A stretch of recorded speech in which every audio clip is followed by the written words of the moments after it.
no gutire thina nieke uria kwenda. Tunamwambia Bwana Odinga na watu yako, mkitaka kurudi kwa barabara mrudi, bora msiharibu mali ya Wakenya, bora msitume watu kuiba mali ya Wakenya.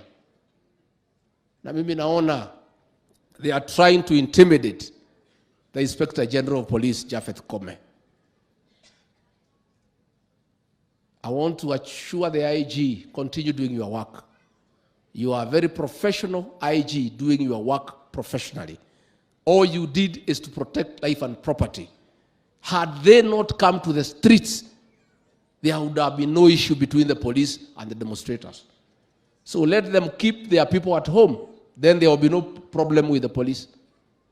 In fact, the people who should be taken to ICC are those Azimio characters who have destroyed life, property belonging to the people of Kenya. So I want to assure the IG of Kenya that the government of President William Ruto will protect you fully, and you should not be intimidated. You should not be harassed by anybody. You are doing a good job, and you should continue doing your job to protect life and property. And IG, if they come back to the streets, do your job. Protect life and property in accordance with the laws of Kenya and the Constitution. Katiguo. Oko darokete farali ni agira kodi na polithi. Ndituora tukorire.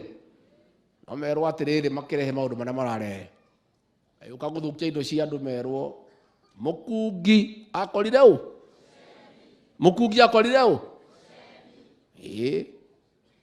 Na waicake erutire. Nawe waicake. Na wainaga neroragĩra merwo na matigatuikie kara ritho